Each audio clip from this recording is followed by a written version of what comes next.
What do you think about Campbell saying the defensive ends are rushing high? Is Hutchinson undisciplined? I'm not going to say he's undisciplined at all. I just think that they have been completely underperforming. I don't know what else to say. Hutchinson, he's a good edge rusher. He's good. He had a bad game. Well, I don't say bad game. He gets double teamed so damn much and held. Right. It's really hard to tell, but when you don't got anybody other than him out there, teams can just easily take your top guy out. But you've got no other help here right now. Charles Harris, he's not doing anything. Romeo Okwara, he's not doing anything. The interior, not doing anything. That's why a lot of people wanted Jalen Carter. Yeah. That's why a lot of people wanted Jalen Carter. I think that they should play Barnes and Campbell at linebacker. Lisa, I agree with you. Do you think that our season is over with the? No, I don't think our season is over. Loss of one player, not at all. Remember, we went 8 out of 10 wins last year. We didn't have C.J. Gardner-Johnson, so I think the Lions can. The reason we lost this game, and I'm going to keep it 100, is the defense was bad, but mainly turnovers. All right, we've lost the turn. We were -3, and you can't win a game when you're turning the ball over that much. So if that's what they need to do, is get back to disciplined football. 2 fumbles and a pick 6 doesn't help. Lions defense has got to be better. C.J. Gardner-Johnson, does it hurt? He's gone? Absolutely, 100%. The defense got worse. Does the season's over? No. I think the only way a season would be over is if you lost Jared Goff and Teddy Bridgewater. Then you could just go ahead and say your kind of season's over at that point. I mean, it's generally the quarterback that could end a season. Like Aaron Rodgers over there with the New York Jets. Gordon Roper, Atlanta wins following Seattle's offense game plan because they know our DC cannot adjust. Hey, if we know it, then they know it. You know that for a fact. Let's see. 21-27 Falcons, as much as I hate to say it, it is what it is. Curtis Williams, he's going with the Atlanta Falcons. Aaron Glenn has to set a blaze after the performance. He better. This defense has got to come out on fire on Sunday. I agree with Brandon here. What do you think of this idea? They got to come out and fiery and not looking like pathetic right off the beginning, because they look pathetic versus Seattle. That first drive is just like, what the hell? Right. So they got to come out and they got to be on fire, man. Like, look, Aaron Glenn, you got to do a better job. You just do. In my opinion, Mike, the offense has a tone, it has a personality. You know, I think that it's reflective of stuff Ben Johnson wants to do. That's a big problem I have with Aaron Glenn. What are we known for? Pittsburgh, you got Blitzburg and everything. The Legion of Boom. You still have physical players that play mostly the same schemes in Seattle. Detroit, it seems like we're going to let you run whatever you want to do on offense, and then we're going to react to it and try to stop it. I don't think that's a good formula for winning football in any way, shape, or form. Do what you're going to do, impose your will on that offense, and say, hey, we're going to take this away from you, and we're going to do this. It's your job to beat it. We're not doing that. Stop this soft coverage crap. I'm tired of watching it. I don't want to see Charles Harrison coverage. Okay? Let's use some common sense here. You're going to get beat every time if you do this. Well, we're just going to play 10 yards off the line of scrimmage. Well, they'll just do a quick pass. Right. Like, that's what are you thinking? Come on. If you're afraid to get beat deep, man, why did we invest so much in safeties? Why did we get a Tracy Walker, Kirby Joseph in we draft Brian Branch? Right. You got at some point you got to trust these guys who you get. If you want to play this soft coverage stuff, you're just going to get eaten alive, and we have been getting eaten alive. Absolutely. How do we stop Bijan Robinson? That's a question I have asked for you. How do we stop this? This guy's a great running back. I loved him come out of the draft. He has proven it. What do we do? Like we talked about a little bit earlier, if it's me and Aaron Glenn ain't me, I'm overloading the box. I'm putting 8 guys up there, and I'm going to dare them to throw it over and over and over again. They're going to have to air it out in order to beat us, and I'm doing from the opening snap. There ain't no way you're going to run it on us. Yeah, I agree. I think that's what we got to do. And go play man on the outside. We're going to load the box. Right. You know what? Come on, Desmond Ridder, you beat us. If you want to win, you got to beat us. But we're not going to have 200 yards rushing on us and then just automatically lose. Because if they're going to run a lot. And if they are, and what we think they are going to be, in the fourth quarter, our defense will be dead. Okay, if they're running all as much as they are in the first, second, third quarters, in the fourth quarter, it's going to be death. It's going to be a death nail. So you got to be able to force them to pass at this point.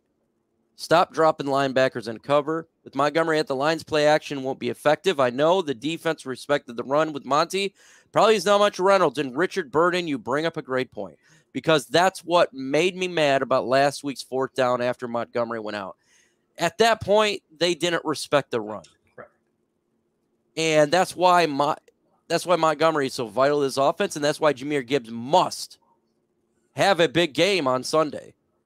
We got to be able to run the football, and they got to be effective run the football, because if they're not, play action's not going to work.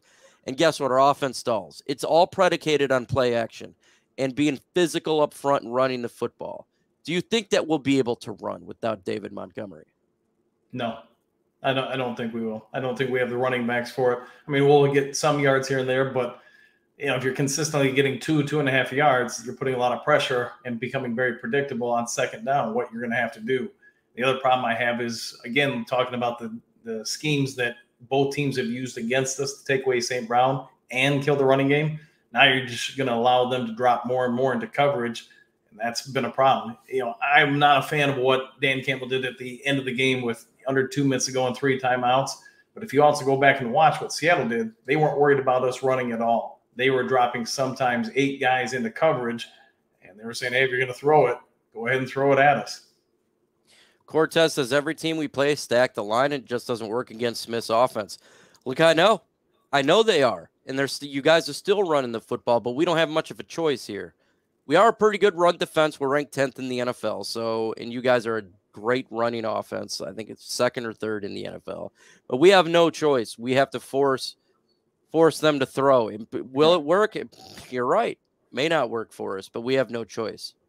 We have absolutely no choice. The best thing that would happen to the Lions D is if the Lions offense can come out and get up, 14, 21 points, something like that, to try to force them out of the running game so much, especially the later the game goes.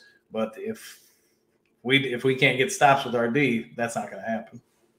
Lisa says Aaron Glenn fired Aubrey Pleasant when we didn't have the secondary we have now. We have the talent now. So if the defense doesn't perform, who are they going to blame now? It goes on him. I've been saying this all off season. They picked up players in the draft and free agency. If the defense does not make a jump, it goes on him. It does. And guess what? It hasn't made a jump. Right. We're at 28, 26, 25. The defense looks terrible. So they got to do something. Right. Got to do something. And if they ain't doing something, we're going to have to find somebody else who will. And if you read Jeff Risdon's Lions Wire article, he went hard on Aaron Glenn. Hard. As he should. And I think, and he should be. Question, how impressive have you been of Sam Laporta? Very impressed. Yeah. Yak, for him, he is the 5th best tight end in the NFL right now for Yak. He catches everything. He's open. He is a player that doesn't give up. He's physical, good in the run game. He's a great tight end. I was wrong about Laporta. I said the Lions shouldn't draft a tight end. They get Laporta, and he's been amazing for the Lions. Hey, he's definitely been the best tight end out there. And the thing I've been more impressed with, and you already talked about, is Yak, but overall, his run blocking's been, I think, better than anybody would expect for a rookie. It doesn't mean he's been perfect. He has been destroyed on a couple blocks, but for the vast majority of the time when they've ran it and he's been asked to block, he's done an impressive job with it. If the Falcons tear our defense up, I am with you, Marcus. I want to see Aaron Glenn's press conference at that point. If Desmond throws 300 yards, 3 touchdowns, and they run for 200 yards or something like that, something ridiculous, oh my God, it's gonna be hell on earth for him. So even if we win, like this defense has got to improve on Sunday. It must improve. It has to improve. It has no choice but to improve on Sunday. So, yeah, we'll see. We'll see. I'm concerned about this defense. I am.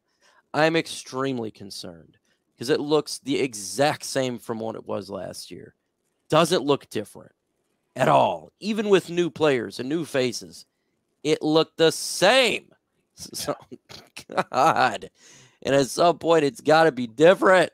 Please, God, help us out over here. Us Lions fans are tired of it. He says, not throwing 300 yards, I promise. Yeah, look, our defense gets eaten up. So it's going to be interesting to see. I know your quarterback's averaging 170 yards passing a game. He's one of the lower passers. We'll see, though. That's why I'm saying that's why Lions fans are nervous. If he comes out and look like Joe Montana, then Aaron Glenn's going to have a lot of problems. His seat's going to be on fire. Ben and Jared can figure a plan to win a shootout. Yes, they can, but that's not what we want to see. A good team has good defenses. Playoff teams have good defense. You're not going to beat the Dallas Cowboys, the San Francisco 49ers, the Seattle Seahawks, any of these high-end defenses. You have to have a defense. I'm tired of shootouts. Like, you got to have defense. I know Brian Branch plays better in zone. However, we don't need our secondary to play more man-to-man. It'll be interesting how they use it now with Brian Branch out. Or not Brian Branch, with C.J. Gardner-Johnson out. Where are they going to where are they going to put these guys at? So I'm with you. Is this game an early version of a must-win because Packers are 4 days after and we could soon be 1-3? It's a must-win, man. I'm with you. I am with you 100%. It's a must-win. Yes, 110%. It's a must-win game. If the Lions lose this game and we start, that's going to be rough. It's going to be rough. AG will get heckled if he does a press conference now. They got him on the witness protection program. That's funny. That's funny. It's comment of the day. The weak question in Detroit media needs to quit kissing and ask coaches some tough questions. Always ask tough questions. Part of the Put job. Jeff Risdon in there. He will. You got to read his article in Lions Wire. He went hard.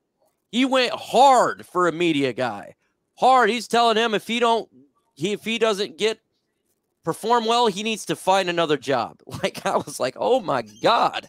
Mike, so let me throw something out there. Anybody watching the video right now, if you get bored or whatever between now and the Atlanta game, go and watch the replays of the first two games.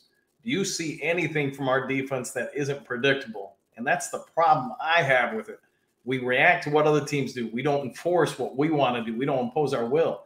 And I'm just like you guys. I'm just some schmo over here watching stuff. I'm no NFL quarterback or offensive coordinator. If we can pick apart the coverages and know what the Lions are doing, how easy is it for an NFL quarterback who does this day in and day out for a living? That's what the real problem I have with Aaron Glenn's defense. Yeah, and it's same with the players on the field. The offenses know what to do. It's pretty easy for them. So